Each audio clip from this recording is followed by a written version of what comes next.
So here are we with Kirk as he debates a black lady, which she says that she was haunted for being black and want segregation.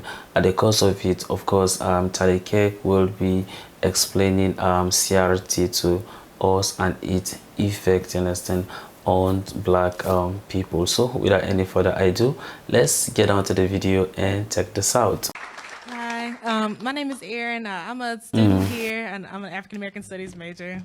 But one thing I do agree with that you haven't said tonight is the school choice thing. I do agree that you should be able to go to a school that's outside of your zip code.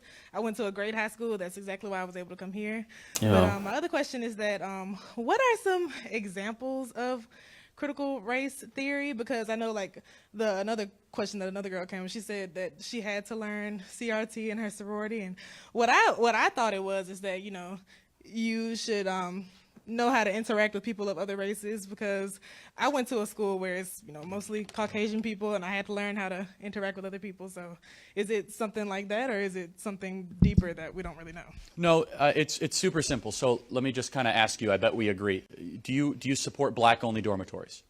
Well, when I think of black-only dormitories, I believe that you're talking about, like, maybe HBCUs, because it's mostly black people. No. Where are these? Western Washington University, public school in Washington, has black-only dormitories. Is that something you would support?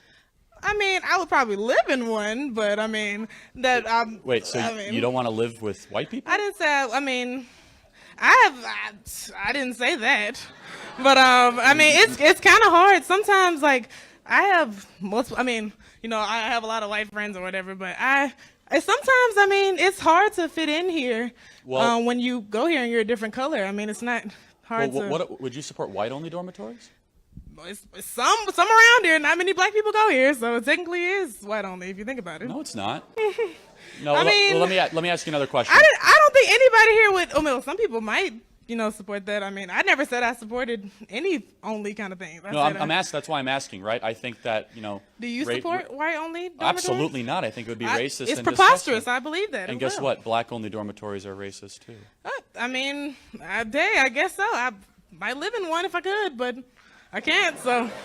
Okay. Well, let me ask you another question. At Columbia University, they have black-only graduation ceremonies. Would you support that? I mean, is it just like, so are they not able to graduate with the white people? Is that why they can't? Well, they have a separate ceremony just for black people. Oh. I mean, I guess it's kind of like the separate ceremony when they don't want to go to graduation. They want to do it online. That's how I think of it. So do you think segregation is evil and wrong?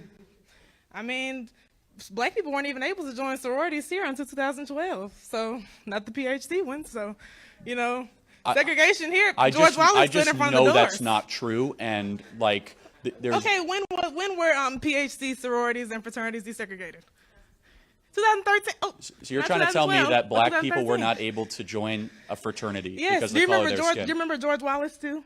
Segregation now, segregation, you know, for all, forever. That's what happened as well. That's what you're espousing when you say that black-only graduation ceremonies or dormitories. Black-only graduation ceremonies are the least of our problems, least of yours. Do you think that you'll be able to go to a HBCU and have this same turnout and have these same people? Let me tell you. I would hope so, but I mean. So what would you say to them? But here's the thing. I'm sorry, what? What would you say to a room full of black people about critical race theory? You know what I would say? I'd say your skin color means nothing. You're made in the image of God. You're right. But I completely agree. But I can tell you right now, I'm a Christian. I believe in God, but I have been going here for 3 years. I'm a junior. I have I'm sorry. No, you're fine. I have most definitely faced racism and prejudice no matter what I believe in, and it's just really hard to sit up here and listen to people come up here and say, oh, I don't want to learn CRT. It's just making you able to interact with other types of people. I have no problem. No, it's not. So let me just tell you. So at the Georgia public schools in Atlanta, they put black sixth graders in one classroom and white sixth graders in another classroom. Is that evil? I've never seen. Can you show me a video of those kids? Atlanta segregation of public schools. Well, it was please national show me. news. I have, not to interrupt, but I have family members that go to schools in these areas, and I also have people who live in redlining districts where they can't go to good schools. Do you support segregation? No, I do not. Okay, we agree. Therefore, black-only dormitories and black-only graduation ceremonies and putting sixth graders in one classroom based on skin color or I the don't have other, any those source of are these. those are outgrowths of CRT. So learning. So okay. So tell me, give me an example of what critical race theory is. I don't. So that was my first I'll be question. happy to tell you. So critical race theory is an emphasis at saying skin color matters, that the color of someone's skin is important in judging the value of the human being. I get that, but if you were teaching a class that is like that was talking about critical race theory, we were all sitting here. Yes. What would your lecture be? Like, tell me what are your points? Like, who is this author that you're So reading Herbert from? Marcuse and Okay. an author by the last name of Spinoza wrote a book called One-Dimensional Man in the 1960s. Herbert Marcuse came from the Frankfurt School in the 1930s, and he started this at Columbia University. Coming out of a Marxist belief of power dynamics, he believed that power struggles were not just the rich versus the poor, but also black versus white. And he wanted to expand the kind of conversation to also engage racial dynamics. Inherent in critical race theory is a belief that people are not individuals, they're members of tribes. Inherent in the idea of critical race theory is that there is no free speech or reason or scientific inquiry. These are white supremacist, Eurocentric constructs that have been put into the Western world.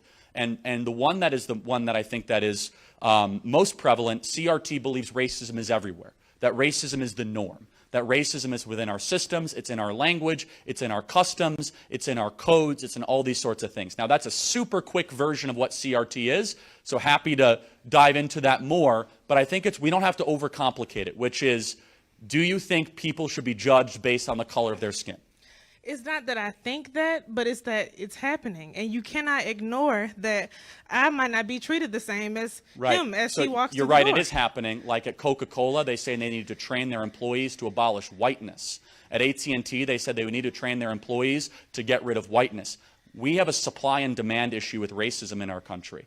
We have an incredibly low supply of racism and incredible demand to try to fulfill it. So we've created racism where it doesn't exist and try to turn everyone into mini racists against each other, which has now manifested itself into a massive anti-white movement in our country, where I believe, more than anything else, we should care about character, not skin color. Do you agree with that? It's not. I don't believe that you understand what I'm saying. It's not that I don't agree with not. I'm sorry. Oh, it's not that I don't agree with, you know, what you just said, but you have to realize that black people are like white people are not being hunted after. Y'all can come here and live a great freaking life. Alabama is a safe haven. The PhD fraternities and sororities are a safe haven You for think white you're people. being hunted? Let me tell. Okay, y'all can laugh, but until you have walked as a black person on this campus, y'all truly don't understand. And I've gone to school with white people my whole life. I've gone. So but it's just. I will end with this. You're not being hunted at the University of Alabama, and there is no boogeyman that's trying to get you. It's not. You're making it seem. You live in the least racist country in the history of the world. You're in Alabama. You are literally in the place where it's not okay.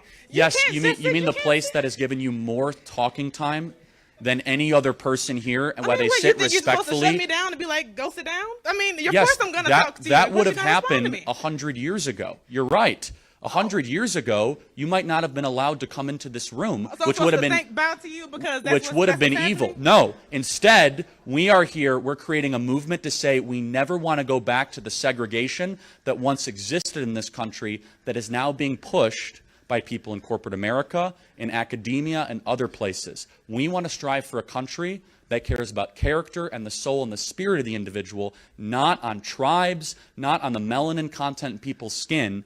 And I will say this as compassionately as I can, is that you are not being hunted as a black person in America. There is not a single statistic that affirms that. There's not a single data point.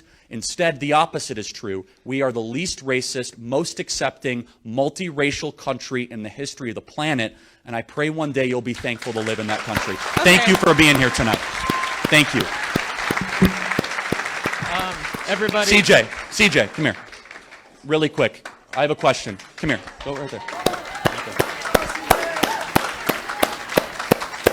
So CJ, just really quick, you're a black person. Are you hunted at the university? You know, I don't feel hunted at this university, but I guess the difference between me and some people here is that I don't choose to be a victim, Charlie, which I think is the biggest problem we have here today are people who wake up every single day looking for a reason to be oppressed, looking for a reason to cry and make an excuse about why they're not in a position to go win. I don't see the color of my skin as a disability. I see it as simply an accessory that I couldn't control. I've been black all my life. I've been black today, and I'm thriving here. I think that's a roll tide right there, right? I don't know. And so, CJ, let me ask you, CRT, racist?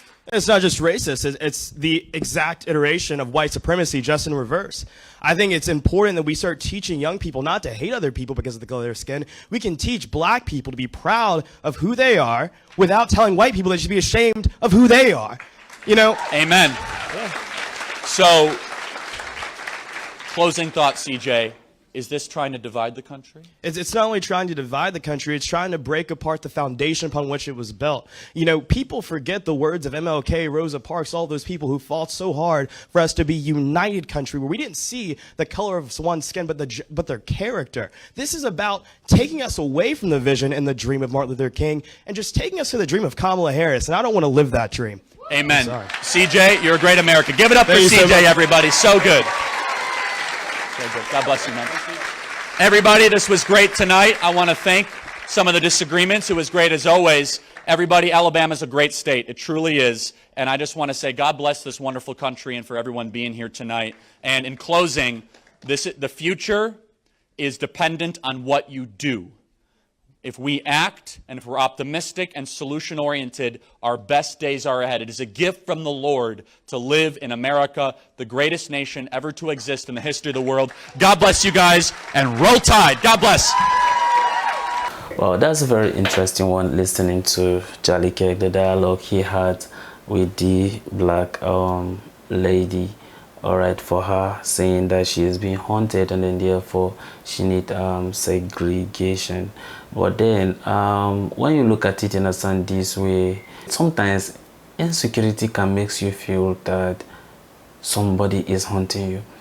But in the real sense, maybe nobody is actually in a sense haunting you, but it is just you who is just feeling as if somebody is haunting you. Now, if you look at this very way, that she's technically living in America, and if you are living in America, it's actually dominated in a sense by white people. So now you just find yourself in a sense there for different reasons. I mean, only the reason why she is there, some could be because of education, and well, I don't have to speak for her.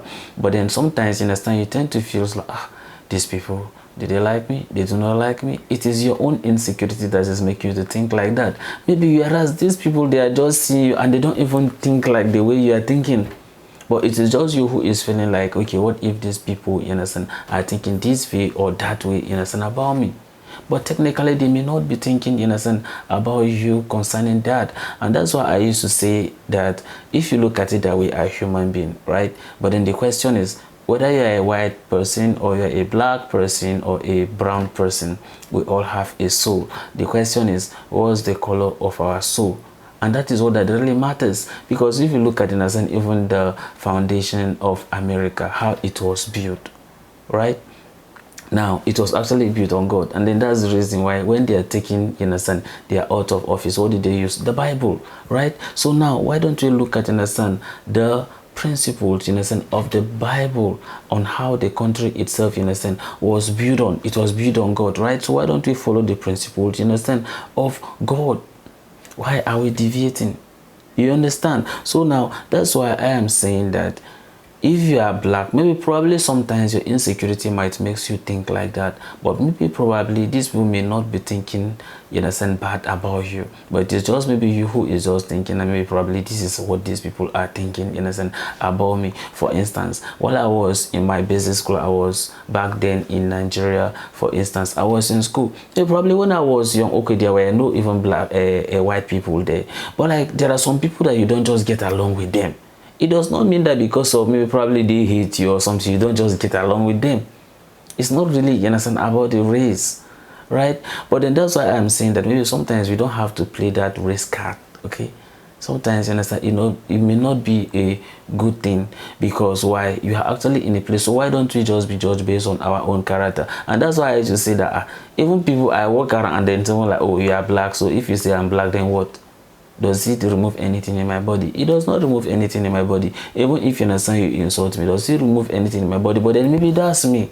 But then maybe there are some people who will take it offensive, and it to bother them, and to make them become what, very hysterical. They become emotional, they cry and all those things, or they'll be looking for sympathy. But then for me, I just feel like I didn't just create myself. God created me, and then if God makes me find myself there, then God have a purpose to why He makes me to be there. So if God, somebody calls me that I am black, then okay, I am black. Then what? You understand? God have that particular what reasons why I am there. And I'm there for a particular purpose, and which is to continue propagating, you understand, His message. And that's exactly what I understand I'm supposed to do as a believer, as a Christian. Any other thing is just secondary, but that's just my primary what responsibility. So when somebody call you, you're black, okay, that is it. Then what? Does it move anything in your body? You have to just focus on whatever that bring you there. Focus on that, and not basically about how somebody calls you, become emotional or became carried away, and then you lose, you understand, confidence on yourself and all that. We don't have to. But then I am not still saying that maybe probably there are not people that may be racist. In fact, there are some people that could be black and they are racist, and some could be white, innocent, and racist. Okay, but then this is something that is what is where would discourage. But then I may not technically says that maybe probably CRT should not be taught in school, because I feel like people need to understand their history for them to know that this is where we used to be and this is where we are at the moment. All right, and then that's when you can be able to like tell that, okay, maybe probably during the 1960s or 40s, just like how Charlie Kirk says that before, this is what that used to happen. There used to be segregation. They will separate the blacks from the white. But right now, of course, you see, they are all together, and that's why she is actually found in the crowd. Right, so people need to understand where they come from, and this is where we are. You understand? So that they can be able to appreciate, understand what we are at the moment. But then as she is there, you understand, in the hall talking, she may not know that maybe some years ago she could have not even have that opportunity to be there, talk less stuff, to even ask questions and all that, right? So that's why we need to know where we come from, and this is where we are. Maybe it will make people to appreciate, you understand, their current situation or what they are at the moment. But then I know that when it comes to race and stuff like that, of course, they are debatable. But then nevertheless, just like how, you understand, Charlie Kirk, you understand, explained to her, the truth about it is God has created us what in His image. Whether you are black, you are white, you are brown, or whatever you are, God created us, you understand, in His own image. And then that's the most important thing that every individual, you understand, should know. But one thing that we should do as human beings is for us to keep on working on our character. Seriously, work on your character and submit to God. Not little, submit all. Okay, submit all to God. It's very, very important. That's when you begin to learn His love. Anything in contrast to that, you're gonna get it wrong. And that's why we keep advocating for you to accept Jesus Christ, you understand, into your life, and forsake, you understand, every form of evil. When you invite Him to life, He became your Lord and personal Savior. Then you see that the level or the manner in which you treat people, you understand, it changes. So that's why when you are in Christ, you understand, all things are passed away, and behold, new things has come. So He is going to teach you how to love. And how is He going to teach you? Because He is in your life. So He will begin to manifest in your life, and then you are going to act differently. I know that a lot of you have thought an opinion concerning this, and I wanted to drop it at the comment section, and may God bless you as you do so. So this is the end of my video. If you like my reaction, should like, share, and subscribe. And if you have any video you want me to react to, don't forget to drop it at the comment section, and I'm going to check it out. So you remain blessed, and I see you in my next video.